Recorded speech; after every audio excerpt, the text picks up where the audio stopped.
Hello humans! Today I managed to pick up this guy right here. This is the vosteed Thunderbird.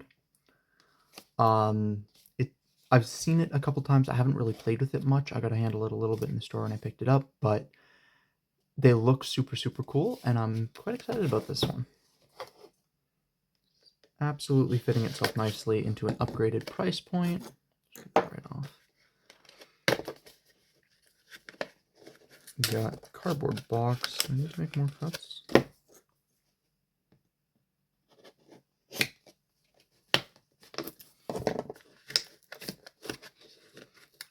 Nope, that's just me being bad with cardboard boxes. Alright, we're gonna do this that way there then. Mwahaha. Ah! Plain cardboard box, burn it, recycle it, do whatever you are going to do. I do quite like a plain cardboard box, but it looks like we also get... What, is this like cardboard or... I can't quite tell what this is. It's got like a rubberized coating on it, but it looks quite nice. Yeah, so it's a little tin display box of some sort. Okay, it doesn't do that. It looks like something would fit in the indentation, but it doesn't seem like that is the case. So inside of that, we then have our pouch. Why not just send it out in this? Oh, I guess it would get dinged up, and collectors wouldn't necessarily like that. But genuinely, ship it in the tin case. That would be fine. We have our vosteed. Oh, whoa. Okay, I don't know how that... Oh, it is showing up on camera a little bit. It's got like this woven feel to it. I don't think you can recycle this. It should just be a piece of cardboard, but it is what it is. Very simple. Dry your knife, keep it clean. Place it in, lubricate it if you place it in storage. If it's a carbon steel blade, put a little oil on the blade. It'll help prevent rusting. Sharpen your knife correctly. Doesn't say anything about that, but sure. Handle your knife cautiously. Duh. More caution. Duh. Don't give it to kids. I mean, train your kids on how to use a knife. Use the right knife for the job. Yeah, that's kind of fair. Make sure the knife blade is locked securely. Yeah, fair. Don't grab a falling knife. That's extremely good advice. And close your knife when carrying it. Yeah, that's kind of fair. You have warranty. If something's broken, product return, blah, blah, blah, blah, blah, blah, blah, blah, blah. Direct support, blah, blah, blah, blah, blah. Okay. It's fine. I wish it was regular cardboard. Also in the box, we have a Velcro patch. Thunderbird. It's probably not Velcro. It's probably, what do they call it? A hook and loop patch, if they're using the general commercial term for it. Is this also a patch then? It is. Haha. So we have two patches. This one is actually nice. It's a little colored square of leather. And there's space for patches on this knife roll, which is pretty cool. Not all knife rolls have that. That we have... Ooh. Okay, that's a real hardcore looking sticker. That's pretty cool. Good looking sticker. And then we have this very light, very soft feeling microfiber cloth with vosteed printed on it. It's fine. It's nothing amazing. It's a microfiber cloth. Once you've seen enough of them, you've seen all of them. But it does feel like a microfiber cloth that you might be expected to buy on your own instead of getting it for free. So that is nice. All right, that can go off to the side. Ooh. The accessories here are like quite nice. So here is the pouch that I got with my Wii knife. It's got these two sort of like holding areas. You can put two different knives into it. It's not bad. Like, it is quite a nice knife holder as well. But there's just some details going into this vosteed stuff that's really nice. Like this, I'm not sure what the fabric is, but it's kind of padded. It's actually a really nice interior. And the fact that the zipper goes so much further in than you can actually reach is, I mean, you can do this, I guess, but it means you're never going to end up with problems with or you're less likely, I should say, to run into problems where your pull tab is running off the rails, which is pretty cool. So I am going to give some props for the accessories. That is very sweet. And then for the bag ourselves, we have our dog poo bag. Okay. Ooh, copper backspacer. Take a look at that. That's pretty cool. So this is what they call their Magpie G10. It's got some milling in there for presumably visual interest. It has equal... Ooh, actually, this is a very ambidextrous knife. You've got your cover plate on the off side. You have your pocket clip. You have the milling pattern on both sides. Not a carry pocket clip, which I don't necessarily mind. There's a little bit sticking out of your pocket, which is good if you wear gloves at work or whatever. It makes it easier to grab, so that is pretty cool. And then for the knife itself, we have a fuller. Okay, that was pretty sweet. So we have a fuller, we have a flipper tab, we have an opening hole. Presumably you can also use, for your thumb. And then we have a front flipper. Wow, that's actually really nice in the front flip. This is kind of hard to notice if you've got your detent in or not. But actually, that raises an interesting question. Okay, the detent does seem to be holding. It's just, I guess I'm finding it really easy to break it. Which is kind of a trick of magic, because I genuinely thought when I did that, the blade would flick out. So the fact that it didn't do that is quite impressive. Wow, that fuller is nice. Okay. I'm liking it out of the box. We have pretty much my favorite blade shape. I can't quite tell if that is technically speaking going to be a Tonto. It either is or it's very, very close. I don't feel... Oh, there is a little bit of an edge there. I don't usually go for Tontos. I don't find the point of having two separate points, but this is a very, very soft point for a Tonto, to the point where I actually think that this is going to be very, very similar to, like, almost... Not in terms of the blade, how it looks or anything like that, but in terms of how it's going to feel in use, fairly similarly to the edge line of a Mora, where you have that very, very straight section and then it goes up into the belly. This feels, it's got a very, very short belly, but I'm not feeling like a hard stop and then a change of angle. It is feeling very, very smooth through that, which is quite nice. Composite ground blades, which can be nice. It's one of those things that depends on your use case. I don't think I'm going to notice enough in use for me to care one way or another, which brings the difference to it being visual. On this model, I think it looks quite nice. On some models, I think it is absolutely horrendous. We have this sort of very far back harpoon point, which is providing a very natural spot for your thumb to be. This is actually quite a comfortable grip. Wow. We have a finger choil. It's not the biggest finger choil in the world, but I can absolutely get my finger in there. And then we have, texturing on our button, which is pretty cool. Actually, just take a look at some of these colors. I'm calling this the Magpie G10. It is pretty sweet. They're doing the thing that I really like, where the show side scale doesn't have the machining for the screw head, which is pretty damn cool and very minimal hardware. I mean, we have the hardware for the pocket clip, obviously, but in terms of assembly or disassembly, this looks like just the pivot and one tail screw, which is pretty cool. We have a lanyard bar here at the back if you care about that. The button feels quite good. Okay.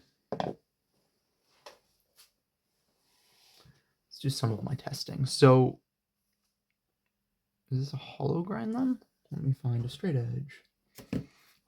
I should actually get like a proper straight edge for this, but it's way more fun just to find material for each and every video. That is...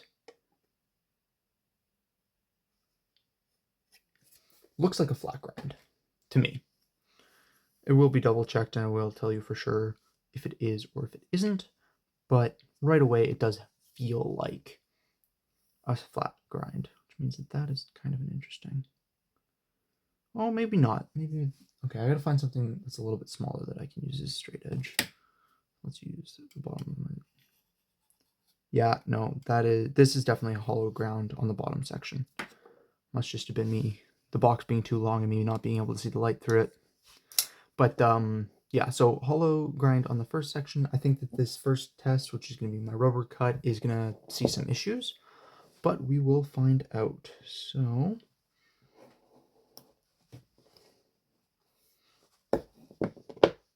hmm, hmm, hmm. Okay, definitely feeling the difference between, because I started that cut on the first section and it was quite a bit rougher feeling than that second section. I'm actually pretty impressed. The shouldering has been nicely knocked down and rounded off. Oh, I just realized I did that before I did my paper cut test. Oh, well, we shall see. It shouldn't affect it too much. The rubber isn't hard. It's just very good at gumming up if you end up with lots of drag points.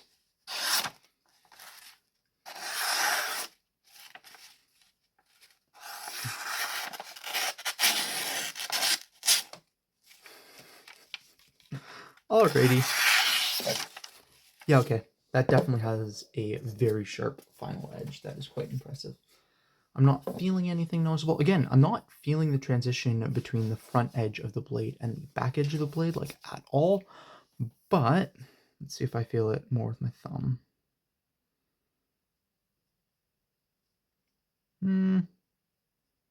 No. I'm feeling the transition more, but I'm not feeling the difference more. With it digging into my thumb a little bit. Like, there's a little hitch right there where you feel the change, but you don't feel the difference, if that makes any sense. This is going to be a very, very fidget-friendly knife. Like, there's just so many ways to open it that this is going to be really fun. And if you're the type of person who enjoys doing, like, tricks with your knives, this slimmer handle with... And I imagine one of the things the copper backspacer is for is to actually keep that weight balance really, really good right down here where your front lead finger is.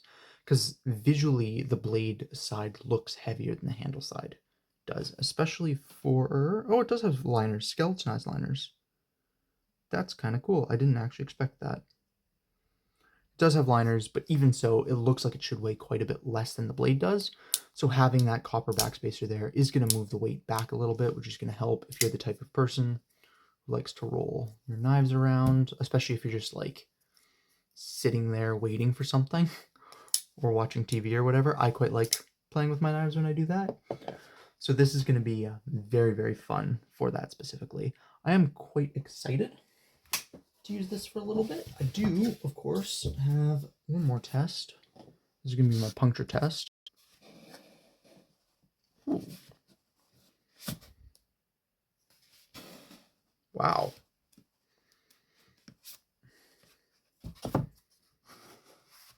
That's very impressive, actually. I kind of knew it was going to happen because it is quite nicely tapered down to the point. There is a swedge, and there's lots of things that would indicate that this would be good at puncturing, but being that good is wild. All right.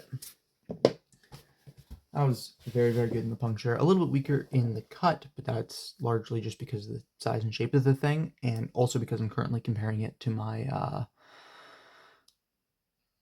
oh, why do I forget company names? Kaiser Brat, which has phenomenal slicing performance for like cutting cardboard or whatever, just because the blade is over 1 inch tall. This is not over 1 inch tall on the blade. Slow rolling that thumb is not as easy as I think it should be. Can I cat's crawl it? Nope. It does flick nicely. The opening hole feels nice. Like, all the deployment options do feel nice. The G10 feels well finished. I am finding it. I'm finding this back part of the clip actually to be a bit of a hot spot. I'm taking my ring off and double check. Yeah, I'm genuinely noticing the back of my clip back here being more of a thing than the rest of it, which is interesting and potentially not the greatest in the world, but overall it is quite comfortable. I will be back in a little bit. And we are back. So I've been playing with this guy on and off for a couple weeks. I mean, if you've been here before, you've heard the spiel, but I have to say, this is kind of interesting for me. I'm not used to carrying a knife that is like very specifically for lighter use. Like this does not, it'll cut into wood okay. It's not great at wood carving for obvious reasons. Like most of this thing's tasks that it excelled at was opening packages, opening feed bags, light duty stuff, right? And there's nothing inherently wrong with that. It was kind of interesting having the secondary point, but unless I was looking for it, I never really noticed it.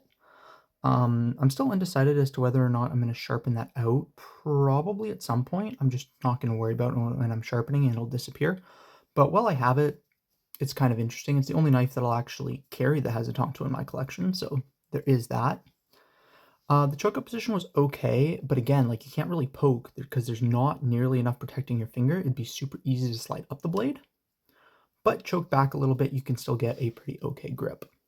Another thing about this that I found really interesting is that because of the way the handle tapers in length, one, it was super comfortable for people with a whole bunch of different hand sizes, which is a good thing. But I also found it kind of difficult to like brace it well for a hard cut, which is going to be, you know, you may have thoughts on that, you may not, I don't know. Very, very fidget friendly. There's so many ways to open this knife. Both flipper tabs work very well. The thumb hole, flick hole, whatever you want to call it, works very, very well. You can slow roll it. The way that I found best for slow rolling it was actually like that. If, you know, you're in an environment with other people, it might be worth slow rolling it, just kind of the way it is. This is definitely a knife that picks up attention, though. People like either really like or really dislike the looks of it. It's very, very polarizing. And I think a big part of that is like it does have a very aggressive appearance with that like long swedge and kind of harpooned look to it. Can I pinky? I cannot pinky flick it. You can use the fuller too. I just don't typically because the hole's right there and so much easier. Yeah, and then the multicolored G10 handle, like that sort of topo Damascus, whatever you want to call it, aesthetic on the G10, people absolutely notice this thing, which is pretty cool. If there's one thing about this that really annoyed me during the time that I've been carrying it, though, is this. It bounces out just a little bit, and then if you're fidgeting, you'll go to flick it, and it won't, because it won't be in detent, so it just won't flick nicely. And it's not an issue of like timing or anything either, because if I just barely break and then I'm fully off the button, it still does it. You can see it bounces out. So yeah, if you hold it shut, it bounces a good deal. Like here, let me show. And it is super drop shutty, but it bounces out.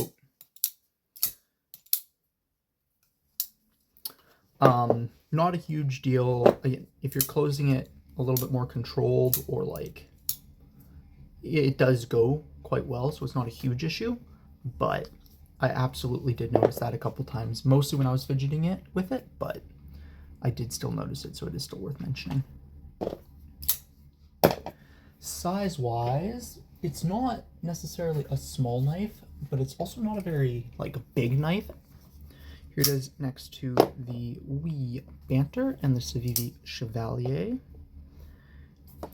In terms of the actual blade length, it's pretty similar to the Civivi Chevalier, but it has a little bit more in the handle. And it's not a very tall blade either, and it doesn't have a very tall sharpened section. The fact that it's a hollow grind definitely did help with the sliciness that it felt, but it's not a very tall blade. Here it is next to the Buck 110 and Zippo. So again, it's a good deal smaller than the Buck 110. And then I use the Zippo because everybody's seen the Zippo, but it is absolutely kind of interesting. Other comparison that is worth doing is thickness. As you can see, it is quite a bit thinner than the Buck 110, which is more or less to be expected. It's not super duper surprising. Blade stock's going to be pretty much the thickness of Buck 110, and thickness next to a Zippo. It's actually a hair thinner than the Zippo itself as well. So this is not like a substantial thing to carry. It's lightweight. I think anybody who has has a use for a knife on a day-to-day basis is going to be able to carry this without too much difficulty. I don't think that it's the best pick for people who use their knives a lot or who need a knife that's like robust or anything like that. I know some people have had issues with vosteed, specifically their button locks kind of not locking up effectively. I did not have that issue, and I pushed this knife harder than I should have. Cutting, you know, heavy duty strapping, wood, stuff like that. So it's not a perfect test by any stretch of the imagination, but in my experience, it was not a problem. All right, blade stock thickness. I'm gonna go outside of the swedge, and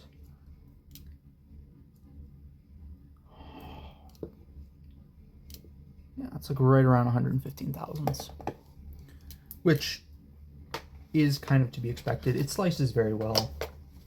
It does all of the knife tasks very well. Most of what this is going to come down to is aesthetics. Oh, the other thing I didn't mention that is worth noting is the frag patterning on the button lock is actually kind of nice.